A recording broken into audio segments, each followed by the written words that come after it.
Beleuchtung in der Videofotografie ist ein ganz wichtiger Punkt. Vor allem in einem Studio. Du brauchst Softboxen. Softboxen geben dir das beste Licht, so ein diffuses Licht. Naja, beim Licht ist es immer so eine Sache, für was man es braucht.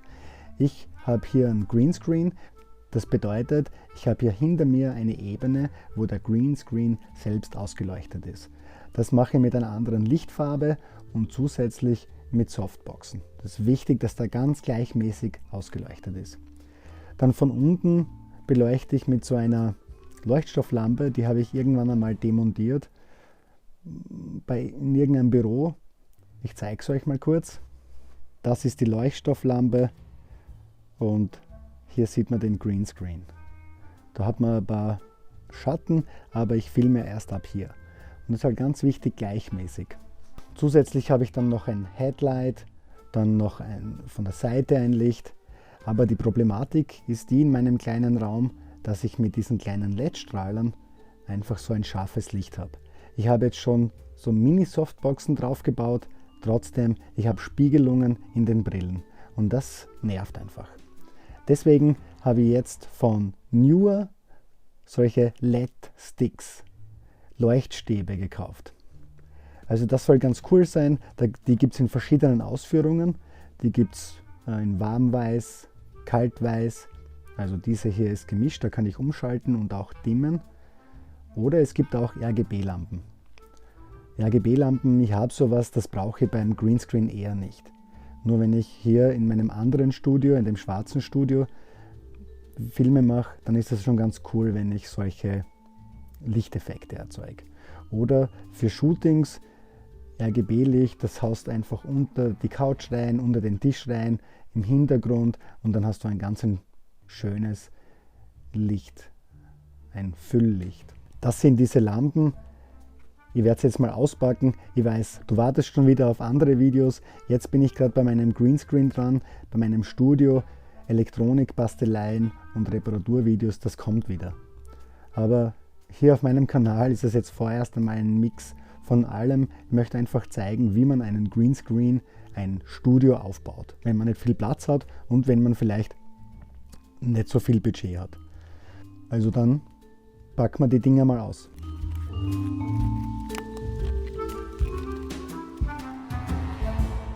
Ja, und da findet man jetzt eine Box drin. Also ich gebe jetzt die Schachtel einmal weg. Und da drin ist das neue Licht. Natürlich wieder mit Stativen, also Stative sind dabei, Lichtstative.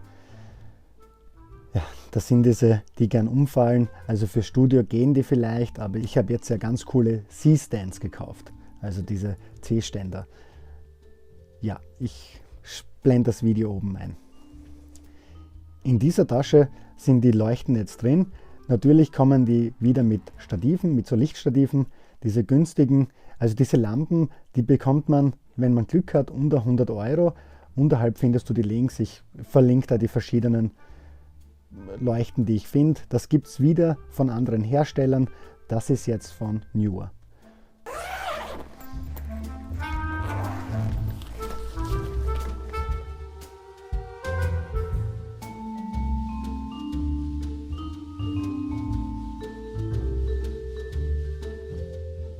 Das ist in dieser Tasche drin.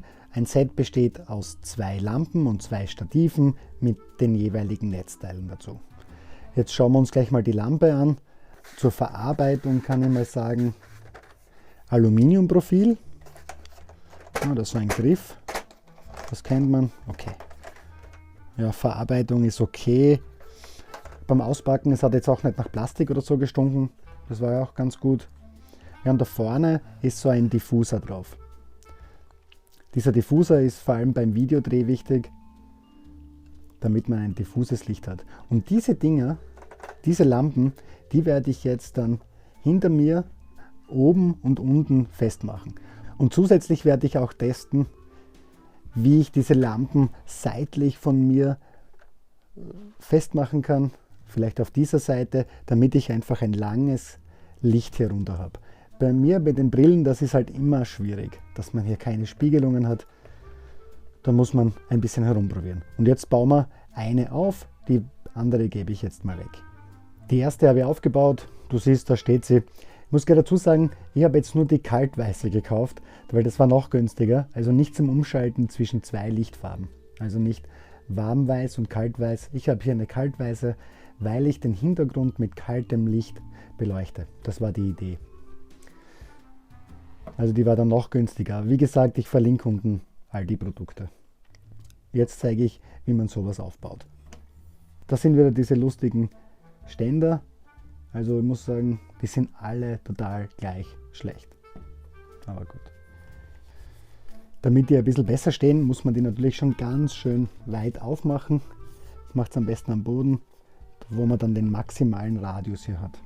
Dann geht es ein bisschen besser und natürlich kann man immer diese Sandsäcke da drauf geben. Der Ständer steht einmal und jetzt schauen wir uns diese Lampe an. Also es ist wirklich eigentlich gar nichts dabei. Es sind einfach LED-Panels, gar kein Panel, das sind einfach nur jeweils 3 LEDs und 20 in der Länge nach. Also 3x20, 60 LEDs sind da drin, wenn ich mir jetzt nicht verzählt habe. Die Type heißt BH30S, 36 Watt und Input, also die Versorgungsspannung 13 Volt. Komisch, normalerweise 12 Volt. Schauen wir uns das Netzteil an. 13 Volt, wirklich wahr. Naja. Und wie vorhin gesagt, meine Temperatur für diese Lampen, für die LEDs ist kaltweiß. Das ist einfach 5500 Kelvin. Kaltweiß. Ja, also für den Preis, ich bin jetzt noch nicht ganz überzeugt. Also da, naja, gut, aber 2 Stück unter 100 Euro. Naja, das Produkt ist halt wirklich billig gemacht. Ich bin nicht ganz sicher, ob ich euch das empfehlen kann. Also die Verarbeitung ist jetzt nicht so, wie ich das gewohnt bin von Neewer. Das ist einfach ein bisschen günstiger gemacht alles. Aber günstiger, also die Lampen sind halt echt günstig. Da kann man nichts schimpfen. Und jetzt stecke ich die zweite an und dann schauen wir kurz. Das ist das Netzteil, 13 Volt und 3 Ampere, Gleichstrom natürlich. Und das ist dieser Dimmer. Da kann man ausschalten und dann Vollgas geben. Stecken wir es an. Jetzt passt meine Lichtausleuchtung natürlich nicht mehr ganz, weil ich da einfach jetzt ein schräges Licht drauf kriege. Ich will euch nur zeigen, beide funktionieren. Das ist jetzt die schwächste Stufe. Ich werde das hinten für meinen Greenscreen verwenden. Von der Seite oder von oben und unten beleuchten. Aus dem Grund habe ich noch zusätzlich was gekauft. Das sind diese MBH 700S1, so Wall-Mount-Dinger. Ich mache es mal kurz auf. Und so schauen diese Wandhalterungen aus. Also das ist wieder die Qualität, die ich mir erwartet habe von Neewer. Wirklich klasse.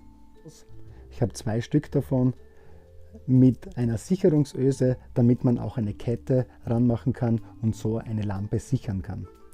Vor allem wichtig, wenn man auf einem Set ist, wo viele Leute herumwuseln. Das Ding schraubt man 4-mal an der Wand oder Decke oder auch am Boden fest. Und dann habe ich eine gescheite Halterung und kann das gut adjustieren. Ja, also das war heute mal wieder ein kurzes Video. Wie gesagt, ich bin nach wie vor dabei, andere Videos zu machen, aber zuerst muss ich mein Studio herrichten. Jetzt werden noch 2-3 Videos folgen für die Serie Greenscreen und Studio.